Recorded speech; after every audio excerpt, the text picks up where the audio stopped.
Selamat siang teman-teman Otomotif TV. Gimana kabarnya? Semoga semua sehat selalu ya. Nah, kali ini saya masih bersama Honda Vario 160.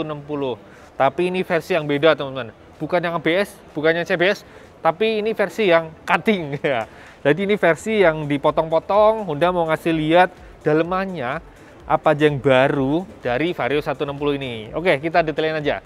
Yang langsung kelihatan adalah sasisnya teman-teman. Ini pakai sasis ESAF yang kayak miliknya Honda Genio ya, pertama kali diterapkan.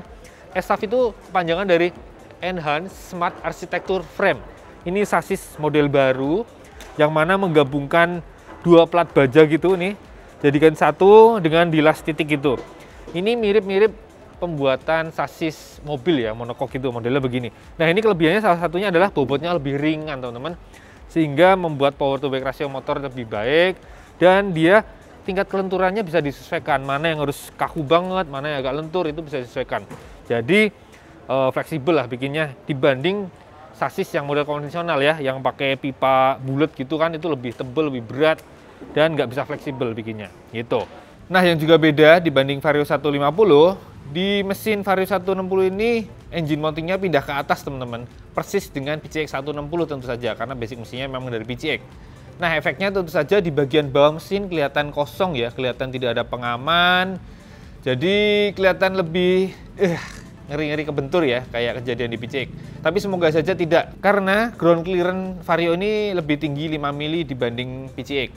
Di Vario 140 mili, sementara di PCX hanya 135 mili. Semoga saja kejadian crankcase bolong karena terbentur polisi tidur atau lubang besar tidak kejadian ya di motor ini. Saran saja teman-teman, kalau mau lebih aman, langsung saja deh buat yang beli Vario 160, kasih ini, engine guard ya. Sudah banyak kok yang bikin. Jadi buat ngamanin crankcase-nya, dikasih kayak plat besi gitu. Jadi benturan langsung ketahan, tidak langsung kena crankcase-nya. Terus yang bisa kita lihat lagi adalah mesinnya teman-teman. Ini mesin baru ya, ESP Plus.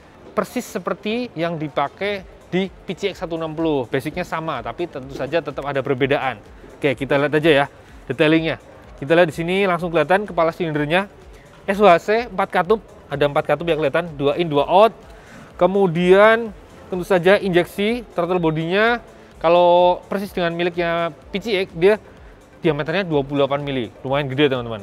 Oh ya, tenaganya dia 15,2 dk, beda 0,6 dk dibanding yang PCX, memang sedikit lebih rendah. Tapi untuk Vario ini sudah mengalami lonjakan yang besar teman-teman dibanding Vario 150, karena Vario 150 cuma 13 dk.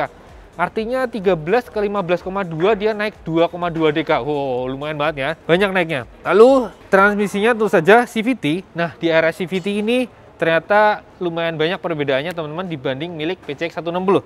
Yang beda yang pertama adalah drive shaft-nya teman-teman, yang di sini nih. Jadi yang berubah adalah di sini teman-teman, di bagian crankcase kiri, ukuran bearing dan drive shaft-nya. Bearingnya lebih kecil teman-teman, yang milik Vario 160. Dia ukurannya 35 x 15 x 12. Sementara milik PCX 160 37 x 12 x 12. Jadi milik Vario ini lebih kecil diameter luarnya. Kemudian ukuran drive shaft-nya juga lebih pendek teman-teman.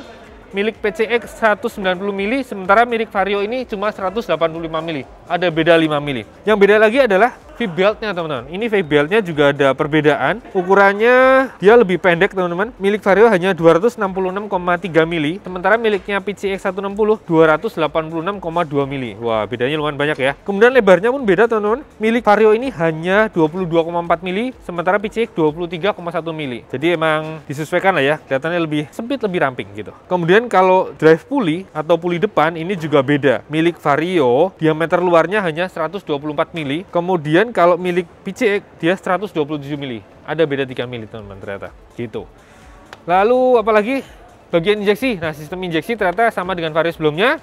Di throttle body Vario 160 ini hanya ada sensor TPS teman-teman. Jadi sensor tekanan dan sensor suhu udara yang masuk tidak ada. Beda dengan di keluarga PCX. Di keluarga PCX kedua sensor itu ada. Efeknya tentu saja pembacaan atau input yang masuk ke ECU atau ECM tidak seakurat di keluarga PCX. Tapi kelebihannya tentu saja secara ongkos produksi. Di Vario ini tentu saja lebih hemat karena tidak ada dua sensor, dieliminasi gitulah. Kemudian buat keakurasian pembakaran tentu saja hanya mengandalkan O2 sensor. Jadi seperti apa kondisi gas buangnya, apakah terlalu rich atau terlalu lean, bahan bakar yang disemprotkan atau timingnya pas atau tidak, sangat tergantung dari pembacaan dari O2 sensor. Gitu teman-teman. Terus yang bisa kita lihat di sini detailnya adalah ternyata ECM-nya tersembunyi di sini teman-teman, di atasnya mesin atau di baliknya tangki, ngumpet di sini. Terus di sebelahnya ada winker ya, yang buat bunyi-bunyi kalau alarm dinyalakan atau buat answer wake system nyalain di sini. Kemudian kelihatan lagi kalau lihat dari arah CVT lagi, ternyata nih mangkok koplingnya dia kayak PCX 160 yang benar rapat, jadi tidak ada lubang-lubang buat buang panas atau buang debu. Dengan mangkok kopling yang rapat gini, tentu saja kemungkinan terjadi yang gredeg akibat debu yang tidak bisa keluar lebih gampang terjadi teman-teman. Makanya banyak yang melakukan modifikasi mangkok koplingnya dilubangin biar debu-debunya gampang keluar gitu. Jadi ya kalau nanti terjadi gredeg, tinggal dibongkar aja, diservis, dibersihin debunya, pasti gredegnya akan hilang lagi. Tapi akan begitu lagi, begitu lagi. Terus apalagi ya, aki tetap di bawah sini kelihatan. Oke, sekarang kita geser ke mesin sisi kanan teman-teman. Di sisi kanan ini radiator berikut sirip-sirip buat menangkap anginnya, juga tentu saja beda rancangannya walaupun secara basicnya sama. Kemudian lihat di sini lagi di belakang ada bagian knalpotnya yang di cutting. Kita bisa lihat bahwa dari depan pipanya nyambung ke chamber yang sini, kemudian balik lagi ke depan, ini ada pipa di bawah, baru balik lagi ke belakang lewat pipa yang kecil dan keluar lubang di sini akhirnya. Jadi muter-muter buat peredaman. Dan kalau diperhatikan lagi di bagian ini nih, di bagian paling pinggirnya ternyata ada peredamannya teman-teman. Nih, ini ada kayak lapisan sabuk atau kayak glass bowl yang untuk meredam suara di sini ternyata. Gitu. Satu lagi yang beda teman-teman dibanding milik PCX, yaitu di bagian ACG. Dia perkabelannya yang beda sih sebenarnya, jalurnya menyesuaikan letak-letak komponen pendukungnya. Ini kan kayak misal tadi ECU-nya ada di sini, sementara PCX nggak di sini teman, beda. Lalu kalau kita lihat lagi yang di cutting lagi di unit ini adalah di bagian dada teman-teman. Di bagian dada ini ada di cutting. Ini Honda mau ngasih lihat modulator ABS yang ternyata ditaruh di sini nih. Karena yang di cutting ini adalah yang tipe ABS.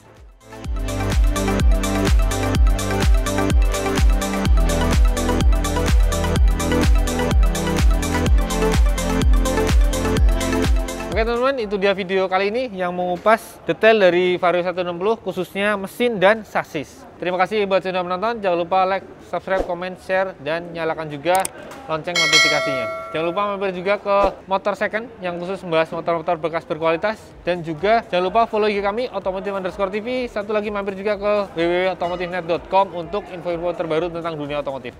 Oke teman-teman, terima kasih sekali lagi. Sampai jumpa di video berikutnya. Jangan lupa pakai helm kalau naik motor. Thank